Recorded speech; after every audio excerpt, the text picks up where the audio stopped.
চলে আসছি নতুন আরেকটা পার্ক নিয়ে। আপনারা জাস্ট মজা করতেছিলেন, আমরা কাঁপতে গেছিলাম।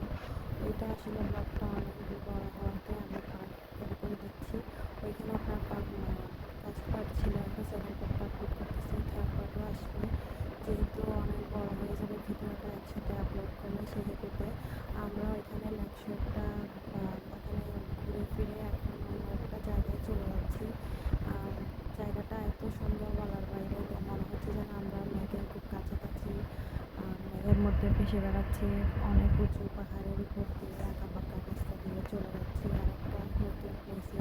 আর দূর থেকে প্রাকৃতিক সবুজে ঘেরা প্রকৃতির সাথে সাথে হচ্ছে আপনার লেকের ভিউ দেখা যাচ্ছে, যেটা অসাধারণ লাগতেছে। যারা গেছে তারা জানে।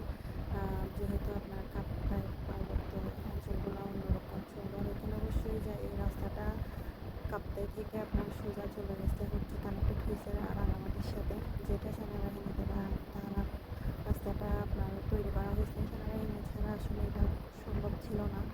আর এই রাস্তাটা করার কারণে এখন যারা কাপ্তাই আছে, কাপ্তাই থেকে তারা সরাসরি এই রাস্তার থ্রু দিয়ে রাঙামাটি ইজিলি চলে যেতে পারে। আর এই কাপ্তাই থেকে এই রাস্তা দিয়ে যেতে আপনার বেশিতে বেশি লাগে যে 1 ঘন্টার মতো লাগে, মনে হয় 1.5 ঘন্টা যদি আমার ভুল না হয় রাঙামাটি। ওই হেতুতে দেখা গেছে কি এই জায়গাটার কারণে, রাস্তাটার কারণে যোগাযোগ ব্যবস্থাটা আরও কাছাকাছি চলে আসছে। আগে তো অন্য সাইডে বড়জোর একটা রাস্তা দিয়ে যাওয়া লাগতো, যেটা আসলে একটু দূরে হয়ে যেত। রাঙামাটি কাপ্তাই যারা বেড়াতে যেত তাদের কাছে রাঙামাটি ঘুরতে গেলে এখন এটার কারণে খুব কাছে হয়েছে, খুব সুবিধা হয়েছে। আর এই রাস্তাটা হচ্ছে 11 সালের দিকে করছিল, তখন গেছিলাম, তখন আরও বেশি ভালো লাগছিল, যেহেতু দুই পাশে গাছপালা কম ছিল। আমরা খুব সুন্দর প্রকৃতি উপভোগ করে চলে যাচ্ছি।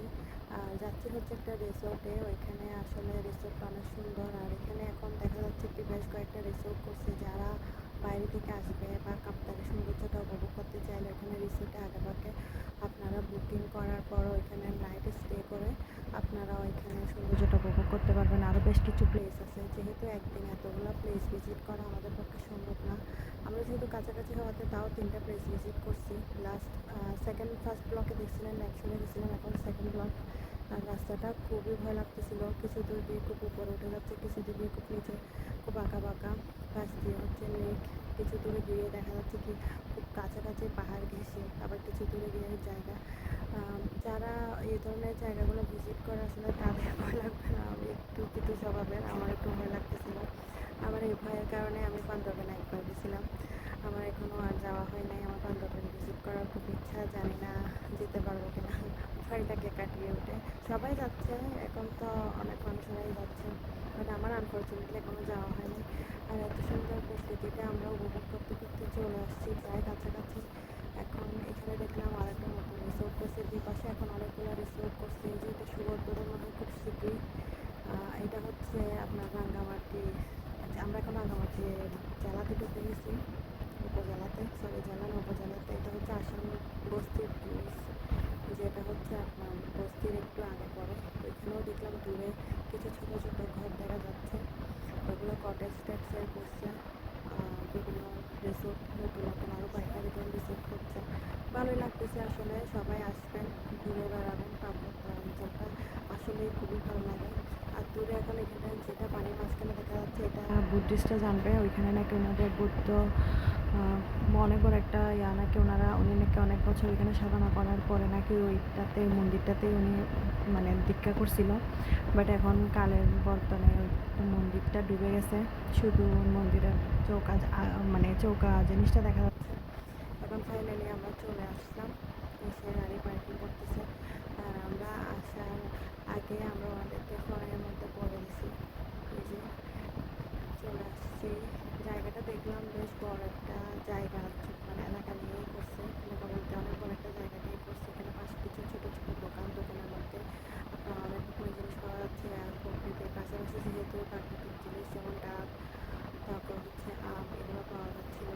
আমরা দেখে আর আমাদের পছন্দ কোথা লাগছিল, যার কারণে আমরা এখান থেকে যেতে গেলে আপনাদেরকে প্রথমে এখান থেকে টিকিট কেটে নিতে হবে। পার পারসন মনে হয় 20 টাকা করে। ওখান থেকে টিকিট কেটে আপনাদেরকে এন্ট্রি করতে হবে।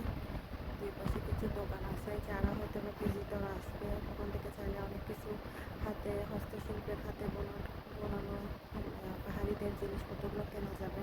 এখন আমরা গেট দিয়ে এন্ট্রি করলাম, এন্ট্রি করে দেখলাম জায়গাটা একটু বড়, বেশ খুব খোলামেলা। আর দুই পাশে দেখলাম অনেক ফুল গাছ রোপণ করছে। আর এখানের মধ্যে দেখলাম কিছু দূর পর ডাস্টবিন রাখছে, ফ্লাওয়ার সেট করছে। আর আমরা যখন গেছি তখন আসলে পানি ছিল না, পানি খুব কম ছিল, কমে গেছে, শুকাই গেছে। আর সামনে যেহেতু বর্ষাকালে হয়তো বা পানিতে টইটুম্বুর হয়ে যাবে।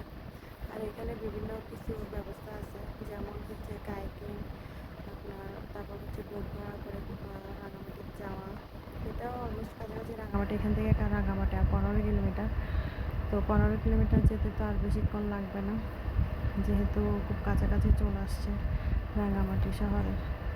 ওইখান থেকে রাঙামাটিতে যারা যারা এখান থেকে স্টে করে ওইখানে চলে যেতে পারবে সোজা। আর এই জায়গাটা হচ্ছে খুবই জনপ্রিয়, এখানে ওনারা সাইন করে লিখে রাখছে হেঁটে হেঁটে যারা যারা সব কিছু আছে। এখন বাকিটা আপনারা দেখেন, আমি আপনাদেরকে ইনফর্ম করতেছি, আমার সাথে সাথে আপনারাও দেখেন, এনজয় করেন। কারো কোনো কিছু জানার থাকলে আমাকে অবশ্যই বলবেন, আমি আশা করি চেষ্টা করব উত্তর দেওয়ার জন্য। আপনাদের যদি আমার ভিডিও ভালো লেগে থাকে অবশ্যই লাইক এবং সাবস্ক্রাইব করে পাশে থাকবেন, আর একটা সুন্দর কমেন্টস করবেন। আপনাদের কমেন্টসগুলো করতে খুব ভালো লাগে। আর দুই পাশে প্রকৃতিটাকে অনুভব করেন, আপনারা উপলব্ধি করেন।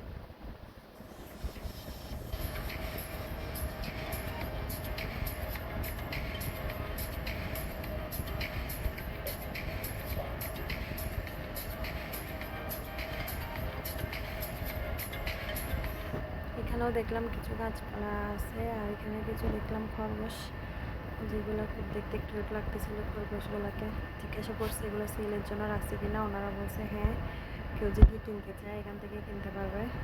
আর নর্মালি এমনিতে এগুলো হচ্ছে নারকেলি। আর কিছু পাখিও দেখলাম, এই যে কিছু পাখিও রাখা হয়েছে, পাখিগুলোকে চিনচিন করতেছিল। কাঁচাই বন্দি পাখি, যেটা আমার আসলে পছন্দ না। আর খরগোশ জিনিসটা আমার খুবই প্রিয়, যাই না, বাট সব জায়গায় নাকি খরগোশ খুব দুষ্ট প্রকৃতির হয়, ময়লা করে। তো এখানে দেখলাম কিছু কালো রঙের, এক জোড়া কালো রঙেরও খরগোশ দেখছি। আসলে আমি কালো রঙের খরগোশ কখনো দেখিনি। এখন ফাইনালি চলে আসছি আমরা যেখানে আসার কথা, বারবিলে ভ্যালি, যেটা আসলে রিসেন্টলি খুলছে, বেশি দিন হচ্ছে না, বছর খানেকের মতো, 2 বছরের মতো হচ্ছে। চারপাশটা ঘুরে দেখতেছি, এই পাশের এগুলো হচ্ছে ওয়াশরুম। আর এই যে আমরা বসে গেলাম প্রকৃতির কাছাকাছি, বসে আমরা ডাইনিংয়ে বসছি। এখানে দেখলাম অনেক মানুষের ভিড়, অলরেডি অনেক গেস্ট চলে আসছে। এখানে যারা কটেজে আছে তারাও আসছে, আর যারা বাইরে থেকে এমনিতে ঘুরতে আসছে তারাও আসছে। আর আমরা এসে ওখানে খাবারের যেহেতু আগে থেকে অর্ডার করা ছিল, আমরা এসে ওনাদেরকে জাস্ট বললাম যে আমরা আসছি, আমাদের যেটা বুকিংয়ের নাম্বার ছিল ওইটা দিয়েছি, দেওয়ার পরে ওনারা ওইটাতে সে রেডি করে দিচ্ছে। আর আমি আর আমার বোন এদিকে ঘুরতেছি। এখানে কিছু ছোটো ছোটো টুকরে ঘরের মতো ছিল। দূর থেকে আসলে জিনিসটা সুন্দর, দূর থেকে না কাছে থেকেও সুন্দর, বাট খুব ভালো লাগতেছিল পরিবেশটা একেবারে। এই পাশে কিছু, এখানেও বসে লাঞ্চ করতে পারবে, যেহেতু ওনারা সার্ভ করে দিবে। আমরা এখন সিঁড়ি দিয়ে নিচের দিকে যাব, গিয়ে ওখানেও প্লেসটা দেখবো। ওকে কিছু ফটো ক্লিক করে দিচ্ছিলাম। এখনও যেহেতু আমাদের খাবারটা সার্ভ করে নাই, সার্ভ করলে আমরা যাব। সেই ফাঁকে একটুখানি ঘুরে দেখতেছি চারপাশটা। এই সাইড থেকে আপনার বেসিক্যালি হচ্ছে কায়াকিংটা করা হয়। এখানে যদি আপনারা কায়াকিং করতে চান তাহলে 1 ঘন্টার জন্য 200 টাকা মনে হয়, 150 টাকা, সরি, 1 ঘন্টার জন্য 150 টাকা কায়াকিংয়ের ব্যবস্থা আছে। আর হচ্ছে যেটা আপনার ফ্লোটিং রেস্টুরেন্ট টাইপসের, হোটেল টাইপসের কটেজগুলো করছে, ওইটাতেও আপনি এখান থেকে বুকিং করে এখানের মধ্যে নাইট স্টে করতে পারবেন। আর এদিক দিয়ে বিভিন্ন আপনার এদিক দিয়ে বিভিন্ন জায়গায়, যেমন বিভিন্ন লেকের উপর দিয়ে বিভিন্ন স্পটগুলোতে ঘোরাতে নিয়ে যাবে। তারপর হচ্ছে আপনারা চাইলে রাঙামাটিতে যেতে পারবেন, ওই কটেজগুলোতেও নাইট স্টে করতে পারবেন, যেটা ফ্লোটিং মানে নৌকার উপর আছে। এটা আসলে আমরা যখন গেছিলাম তখন ওনার বন্ধ ছিল, মানে মানুষগুলো হয়তো খেতে গেছে, যার কারণে আমরা উপরে ওখানে যাওয়ার পাই নাই। আর এখান থেকে দূর থেকে অন্য সাইডে হচ্ছে আপনার এখানে নাইট স্টে করার জন্য যেগুলো কটেজ আছে, সেই কটেজগুলো আমরা এই সাইডে আসছি। এখন ফোন করা হয়েছে যে কি আমাদের সার্ভ করছে খাবার, এসে চলে আসছি খাবার খাওয়ার জন্য। আর ওদের খাবারগুলো আসলে বেসিক্যালি ভালোই ছিল, আমার খুব মজা লাগছে। স্পেশাল হচ্ছে ফিশ ফ্রাইগুলো, এখানে ছোটো ছোটো কিছু ফিশ ফ্রাই ছিল, হলো খুবই ক্রিস্পি ছিল আর খাবারগুলো অসাধারণ ছিল। মাছগুলো খুব ফ্রেশ ছিল। আর এই যে এখানে লেকের পাশে বসে এখানে লেকের ভিউ দেখে দেখে খাবার খাওয়াটা আসলে অসাধারণ লাগতেছিল, যেটা আমার খুব ইচ্ছা ছিল যে গেলে আমরা ওই সিটটাই বসবো। তো অসাধারণ লাগতেছিল লেকের ভিউ দেখে দেখে। এখন আমাদের খাওয়া শেষ, আমরা এখান থেকে বের হয়ে এখন যাচ্ছি অন্য সাইডে বিভিন্ন কটেজগুলো ঘুরে ঘুরে দেখার জন্য। ওখানে অলরেডি কটেজগুলো নাকি ফুল, যেহেতু এখন সিজন চলতেছে।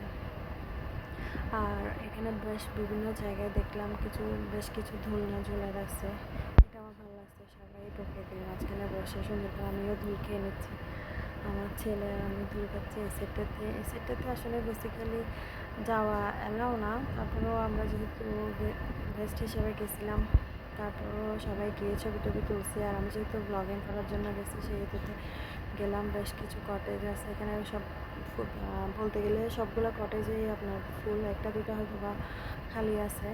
আর এগুলো হচ্ছে আপনার পার নাইট হচ্ছে অফ সিজনে আপনার হচ্ছে আপনার 4000-এর মতো পড়বে বলছে, 3 থেকে 4। আর সিজনের মধ্যে তখন হচ্ছে 5-এর উপরে থাকবে, 5, 6, 7 ওরকম আপনার প্লেস। এই পাশে এগুলো বিভিন্ন সাইট সিইংয়ের ভিউ অনুযায়ী হচ্ছে প্রাইসটা ডিপেন্ড করতেছে। এখানে আরও কিছু গেস্ট আসছে, আর বিভিন্ন গেস্টের খাবার আপনারা ডাইনিংয়ে গিয়ে খেতে না চাইলে দেখা যাচ্ছে কি রুমে সার্ভ করা হচ্ছে অন্যান্য হোটেলের মতো বা ইয়ের মতো। আমরা চারপাশটা ঘুরে দেখতেছি এখন, এই পাশ থেকে এই যে দেখা যাচ্ছে একটুখানি,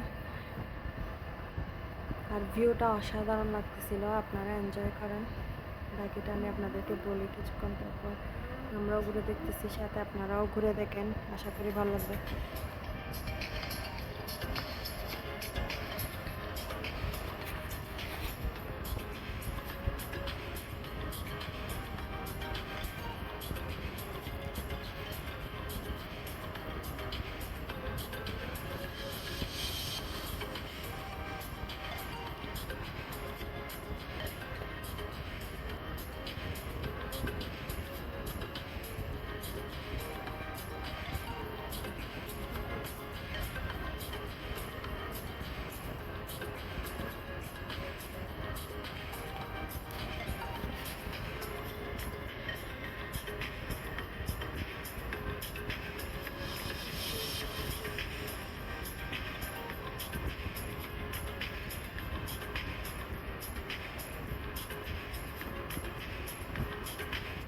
এই সাইড থেকে আসলে এখানে বসে ভিউটা এনজয় করতে অনেক মজা লাগতেছিল, দেখতে অসাধারণ লাগতেছিল, চোখ জুড়িয়ে যাচ্ছিল।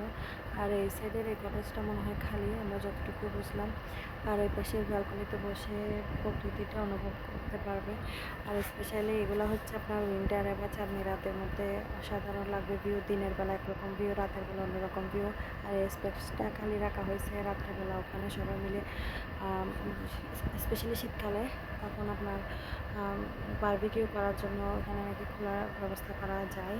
ওই হিসেবে ওইখানে জায়গাটা একটু বড় করে রাখছে। তারপর লাইভ সংয়ের জন্য নাকি বিভিন্ন শিল্পীরা এসে করে, যারা নাইট স্টে করে।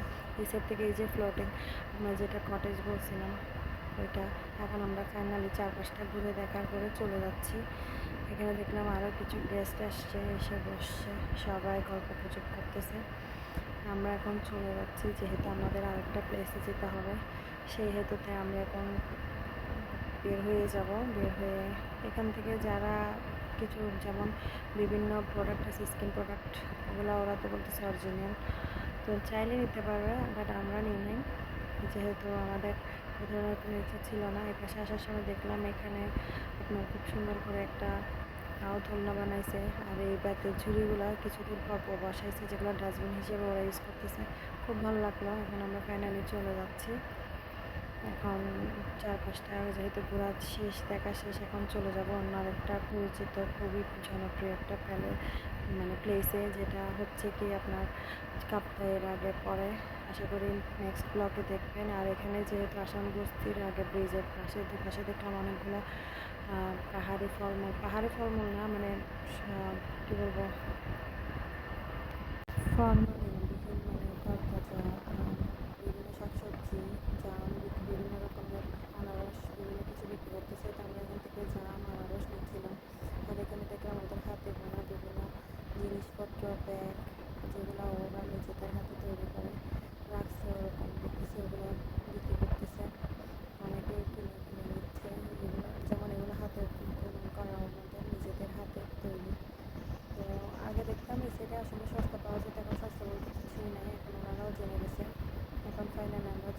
করতেছি। আর এই জায়গাটার যে টাওয়ারটা দেখা যাচ্ছে এটা হচ্ছে খুবই পরিচিত একটা জনপ্রিয় এই যে বাংলাদেশ সুইডিশ পলিটেকনিক্যাল ইনস্টিটিউট।